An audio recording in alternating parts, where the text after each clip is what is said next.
Fala aí, meu povo. Boa sexta-feira, hein? Bom final de semana pra vocês. A minha ideia aqui é mais do que falar sobre quem que eu acho que vai passar e quem que eu acho que é mais difícil, quem que eu acho que é mais time, é passar informações de fato dos 16 times que vão jogar essa fase de playoffs, como é que eles chegam, os destaques da temporada até aqui, pontos fortes e pontos fracos, pra vocês terem um pouco mais de base pra saber o que esperar desses playoffs. E depois os times que vão jogar contra eles nas oitavas de final, o que eles podem esperar. Sempre lembrando que o futebol é muito dinâmico, né? Para as oitavas de final, certamente já tem coisas aqui que vão mudar das dinâmicas que os times estão até agora. Começando com o jogo que pode impactar diretamente o torcedor do Barcelona, eu falo isso porque muita gente que me segue aqui é torcedor do Barcelona, só isso. Mônaco e Paris Saint-Germain. Quem passar vai pegar ou Barça ou Chelsea. Tem um próximo sorteio depois dos playoffs para definir o enquadramento até a decisão. Então, Mônaco e PSG, como é que chega o Mônaco?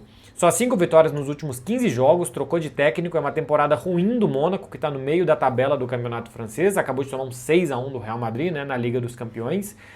Uma dessas 5 vitórias foi contra o Paris Saint-Germain, que diz alguma coisa também sobre a temporada do PSG. Nesses 15 jogos são 7 derrotas, sendo 6-1 para o Real Madrid, tomou 4-1 do Rennes também. É um time de poucos gols na temporada, fez 41 em 29 jogos, é uma média de só 1,4 gols por jogo. Não é nem de perto um bom Mônaco, sofreu ainda 49 gols, uma média de 1,7 gols sofridos por partida. O que fez na Liga dos Campeões? Empatou com a Juventus, com Pafos, com Tottenham e com Manchester City. Manchester City deu umas vaciladas aqui e ali, venceu Bodo Glimt e Galatasaray. Perdeu para Clube Brugge e Real Madrid, com muitos empates, né? Fez 4 pontos aqui em empates, venceu Bodo e Galatasaray e perdeu para o Clube Brugge a goleada para o Real Madrid, só perdeu 2 joguinhos, mas empatou demais. Em casa, venceu uma, empatou 3, fora de casa, uma vitória, um empate e 2 derrotas. O Paris Saint-Germain vem de uma decepcionante parte final de Liga dos Campeões. Nesta temporada, em comparação com a anterior, tem uma média de 2,2 gols marcados, temporada passada a média foi de 2,6. Essa média de 2,2 é a segunda pior média do Paris Saint-Germain nos últimos 10 anos de gols marcados. E tem uma média de 1 gol sofrido por jogo contra 0,9 gols sofridos da temporada passada. Essa média de 1 gol sofrido por jogo é a pior média do Paris Saint-Germain nos últimos 14 anos. Mostra como é que o time não está no mesmo nível da temporada anterior, né? Não consegue repetir a mesma intensidade, a mesma conversão de gols.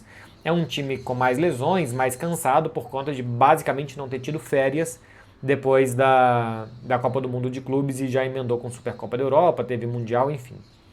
Já tropeçou 13 vezes em 32 jogos, são 8 empates em 5 derrotas, foi eliminado da Copa da França para o Paris FC, venceu o Marselha na Supercopa da França, sabe-se lá como, empatou no último lance e depois levou nos pênaltis, e ganhou também no Flamengo nos pênaltis. Não é o mesmo Paris Saint-Germain, pelo menos por enquanto, pode ser que se torne, porque talvez até esteja programado que o time acelere a partir de agora, e existe um planejamento muitas vezes que os times fazem físicos para eles melhorarem durante a temporada a sua capacidade física. Na Liga dos Campeões começou muito bem, ganhou de Atalanta, goleou o Leverkusen por 7-2, ganhou do Barcelona em Barcelona, e ainda ganhou do Tottenham. Perdeu para o Bayern de Munique e para o Sporting, empatou com o Atlético de Bilbao e com o Newcastle, só ganhou 1 dos últimos 5 jogos na Liga dos Campeões. Começou ganhando os 3 primeiros e depois muitos tropeços do Paris Saint-Germain. Ou Mônaco ou Paris Saint-Germain, quem passar vai pegar Chelsea ou Barcelona. Barcelona ou Chelsea ou pegam quem sair desse confronto ou pega quem sair do confronto entre o Qarabag e o Newcastle.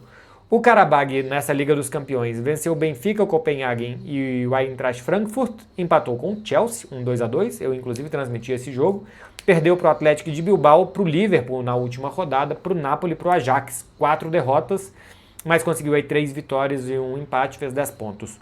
O Gurbanov é técnico do time desde 2008, técnico muito longevo, quase 20 anos. Tem 4 brasileiros nesse time, Dani Bolt, Matheus Silva, é um bom lateral direito, tá? Gostei do que eu vi do Matheus Silva até aqui. O Cadi Borges e o Pedro Bicalho.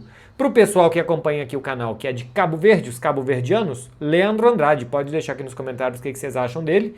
Eu gostei do que eu vi do Leandro Andrade, é o destaque do time na temporada, tem 9 gols.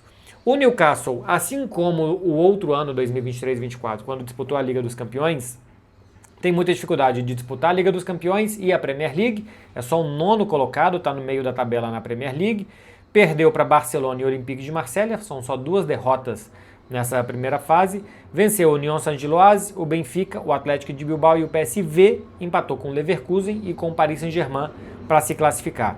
O Voltemade, com 9 gols e 4 assistências, é o artilheiro do time na temporada até aqui, mas não está no nível do Isaac, que na temporada passada fez 27 gols, fez 3 gols a mais. O Voltemade, é claro que ainda tem meia temporada quase pela frente, mas não conseguiu suprir os gols deixados, nem gols nem assistências, né? Porque o Isaac ainda deu 6 assistências na temporada passada, não conseguiu suprir os gols que o Isaac levou embora para o Liverpool, que aliás ele não levou para o Liverpool também, mas que o Newcastle perdeu. Nesse jogo aqui é claro que o Newcastle é favorito, já jogou contra o Barcelona, por exemplo, nessa temporada, e contra o Chelsea também no campeonato inglês, então é um adversário conhecido para um desses dois que pingarem. O outro grande confronto era entre Benfica e Real Madrid, por tudo que aconteceu em Lisboa nesse meio de semana, com o gol do Trubin, com o Arbeloa contra Mourinho, enfim, foi um ótimo jogo do Benfica, tá? Jogou muito bem, poderia ter vencido por 2 gols de diferença mais cedo. No Real Madrid, basicamente, é Mbappé e Courtois que estão salvando essa temporada, o resto do time muito mal. O Benfica também não está bem, embora esteja invicto no campeonato português, só que tem 6 empates em 19 rodadas, é só o terceiro colocado, empata demais, vai ficando pelo caminho, porque o nível do Porto essa temporada e o ritmo do Porto está muito forte no campeonato português. Já caiu na Taça de Portugal e na Liga dos Campeões começou perdendo para Qarabag, Chelsea, Bayer Leverkusen, ainda perdeu para Juventus e Newcastle, são 5 derrotas do Benfica, que ganhou de Real Madrid, Napoli e Ajax com 9 pontos e um saldo de gols suficiente, né? Porque ultrapassou, se eu não estou enganado, o Olympique de Marselha no último gol, com 9 pontos foi suficiente para se classificar. O Pavlidis é o grande destaque do time outra vez, tem 27 gols marcados, dos 68 gols do time na temporada, 26 se a gente não contar Mundial de Clubes, né? Levar o Mundial de Clubes para a temporada passada. 40% dos gols do Benfica são marcados pelo Pavlidis. O Ivanovic tem 5 gols, é o vice-artilheiro, tem 26, outro tem 5, é uma barbaridade. Só que no Real Madrid, vocês vão ver, isso é pior ainda. O Real Madrid já perdeu 7 vezes na temporada até aqui, e o que leva essa crise do Real Madrid é a sensação de que quando está ganhando não está jogando bem, e que as derrotas são contra adversários do mesmo quilate. Real Madrid contra times mais fracos está indo bem, mas contra bons adversários não está conseguindo jogar no mesmo nível. Já foi eliminado da Copa do Rei pelo Albacete, perdeu a Supercopa com um clássico na final contra o Barcelona, tudo isso pesa muito. É vice-líder do Campeonato Espanhol, só 1 ponto atrás do Barça. Mas quando venceu o Barcelona, chegou a abrir, acho que 5 pontos naquela ocasião, e depois chegou a tomar 4 pontos do Barcelona, ou seja, entre ganhar o clássico e agora, Real Madrid chegou a tomar 9 pontos de desvantagem do Barcelona, reduziu para 6, depois que o Barça perdeu da Real Sociedad. Falei do Pavlidis, que é responsável por 40% dos gols do Benfica. O Mbappé é responsável por 48% dos gols do Real Madrid. 36 dos 75 gols do time. Primeiro que o Mbappé está caminhando para uma temporada sensacional, e segundo que todo o resto do Real Madrid não consegue acompanhar ele. O Vini é o vice-artilheiro do time com 7 gols, depois vem o Bellingham com 6 gols. Em relação à temporada passada, o Real Madrid tem uma melhor média de gols marcados, uma melhor média de gols sofridos, uma melhor média de vitórias e perdeu menos percentualmente em relação à temporada passada. Os números estão melhores do Real Madrid, os números frios pelo menos, né? Embora as sensações não, os números frios pelo menos estão melhores que da temporada passada.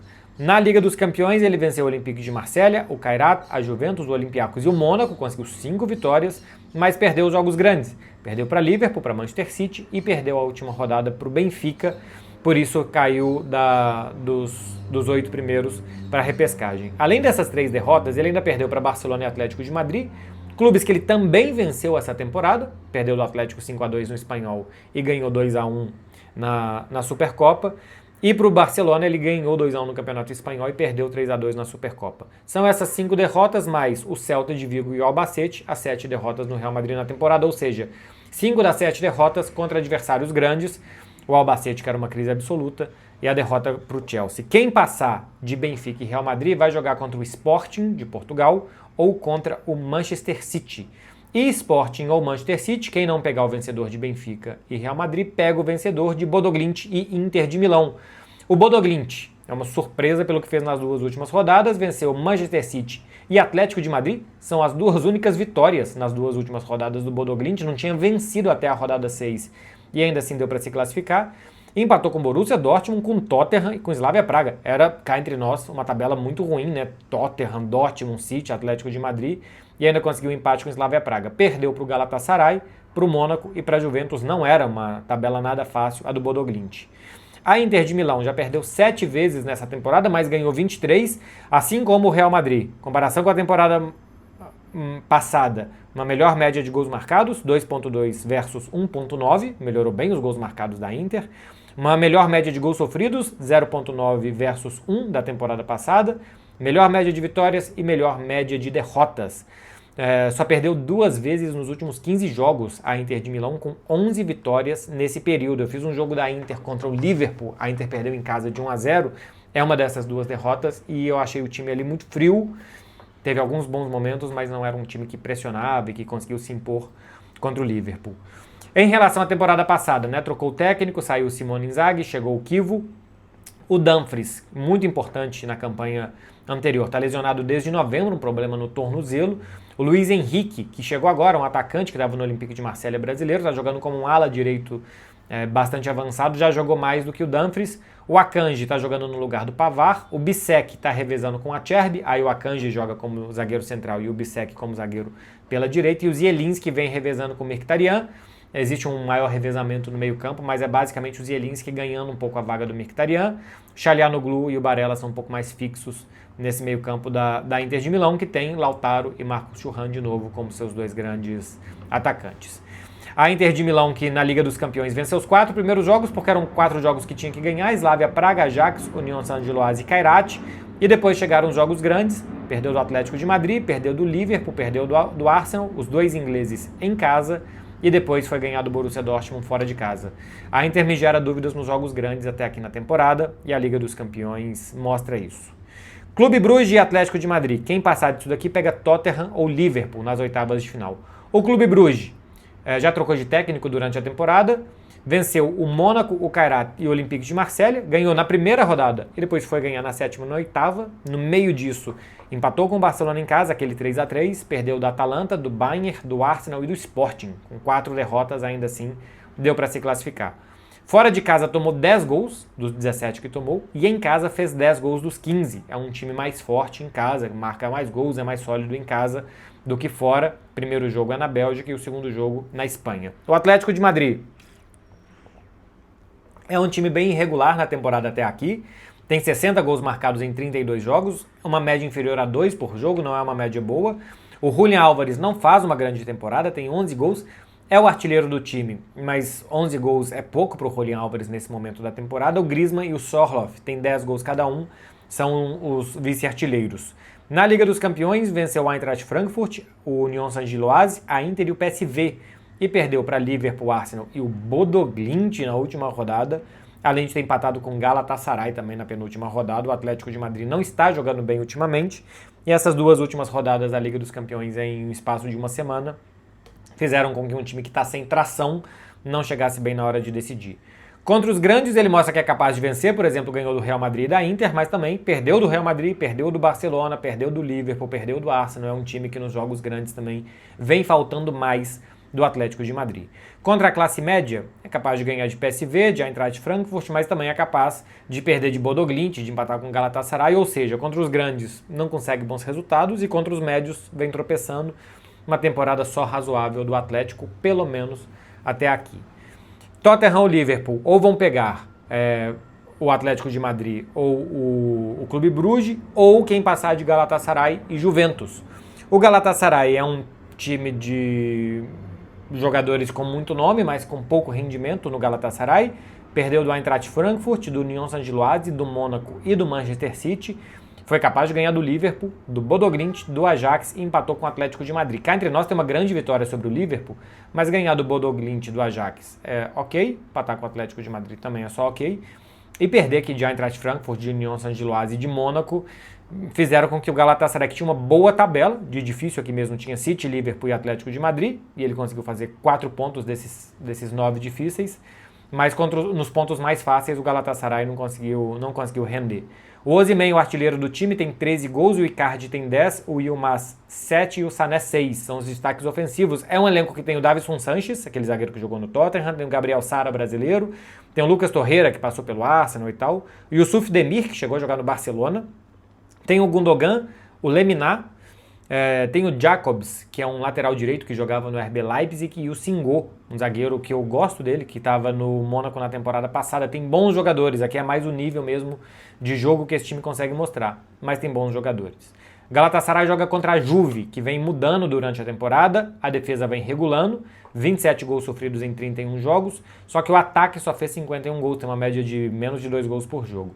É a quinta colocada no campeonato italiano, o Spalletti chegou no meio da temporada, chegou a 21 jogos, com 13 vitórias, 5 empates, 3 derrotas, 35 gols marcados, 14 gols sofridos. A questão é que o Spalletti, depois de um período meio irregular no início, ele melhorou bem a Juventus, que ganhou 11 dos últimos 15 jogos.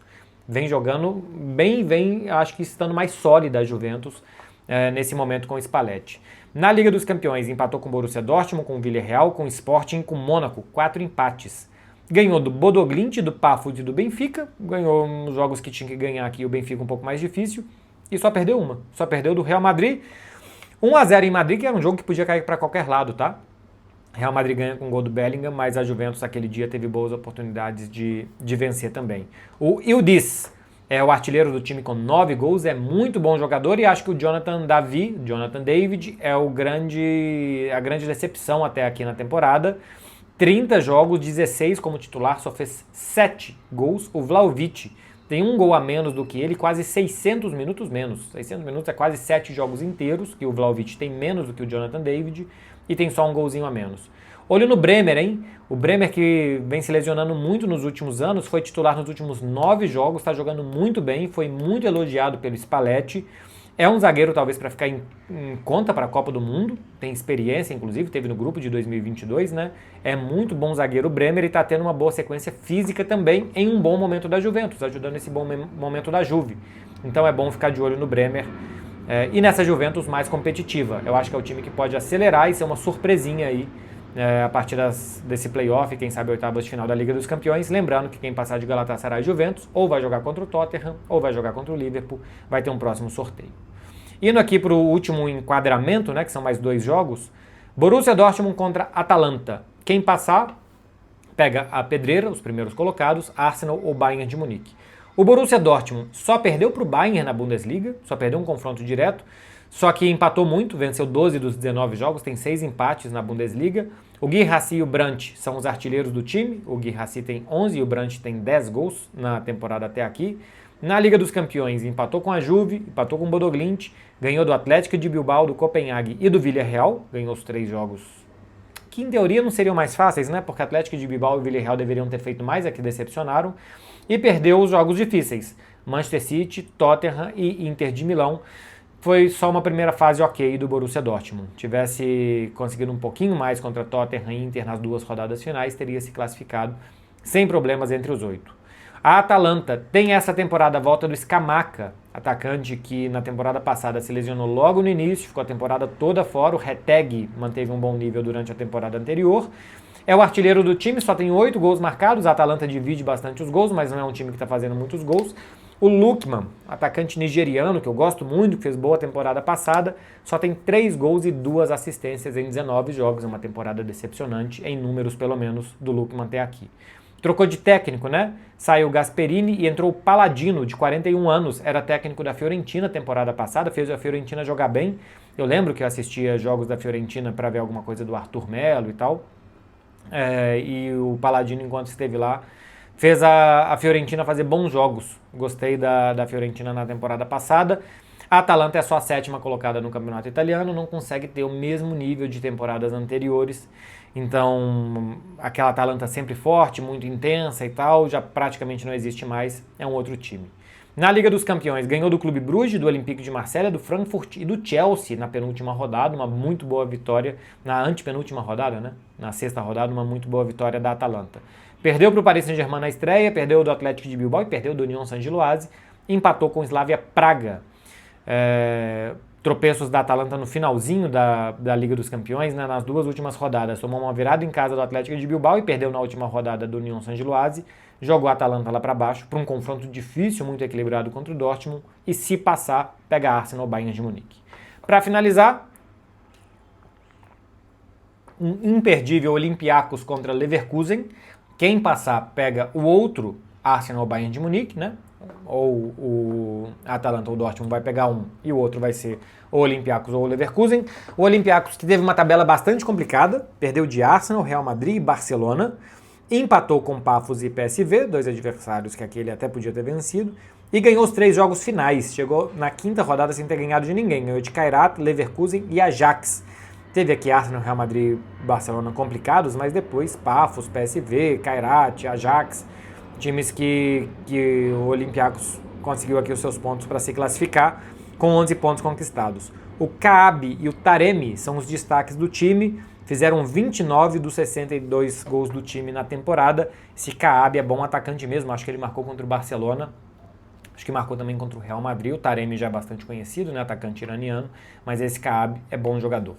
O Bayer Leverkusen é só o 6º colocado na Bundesliga, tropeçou 13 de 29 jogos da temporada até aqui, praticamente metade dos jogos o Leverkusen não ganha, tomou 14 gols na primeira fase da Champions, 7 só do PSG na segunda rodada, empatou com o Copenhagen, com o PSV e com o Newcastle, perdeu do PSG e do Olympiacos e venceu Benfica, Manchester City, jogou com as reservas em casa contra o Leverkusen e perdeu, e ainda ganhou do Villarreal na última rodada. Do time campeão, 2 temporadas atrás da Bundesliga com o Xabi Alonso, sobraram o Tapsoba, zagueiro, o Grimaldo, que é o grande destaque, era muito bom já naquele time e continua jogando bem, o Patrick Schick e ainda jogadores mais periféricos, né, como o Andrich, o Ezequiel Palacios, o Hoffman e o Telia, atacante nigeriano. É um time que, tanto titulares como reservas, perdeu praticamente todo mundo. Perdeu o Jonathan Tah, perdeu o Kosu Eonu, perdeu o Grimaldo, perdeu o Xhaka, perdeu o atacante Boniface, falei do Frimpong já, né? Então perdeu o Adli, perdeu muita gente e perdeu o técnico também, perdeu o goleiro também que saiu, enfim, se desfez, não existe mais aquele Bayer Leverkusen, que nessa temporada inclusive já trocou de treinador. É isso daqui, meu povo. A gente vai ter, depois dessa fase de playoffs, que vai ser jogada na segunda semana de fevereiro, né, entre os dias 16 e 17, e uma semana depois, a gente tem um novo sorteio já para definir tudo. A gente já vai saber quem é que vai para qual lado vai o Barcelona, para qual lado vai o Chelsea, para qual lado vai o Liverpool, para qual lado vai o Tottenham, para qual lado vai o Arsenal, para qual lado vai o Bayern de Munique, para qual lado vai o Sporting, para qual lado vai o Manchester City, e depois como é que vão entrar aí esses times que passarem dos playoffs. São quase 25 minutos de vídeo para vocês, com análise dos 16 times, com detalhes dos 16 times, e não, se você chegou até aqui, se você gostou, deixa aí um like para você agradecer o conteúdo e se inscreve para você não perder os próximos conteúdos aqui do canal. Bom final de semana, gente. Beijo para vocês, hein? Tchau, tchau.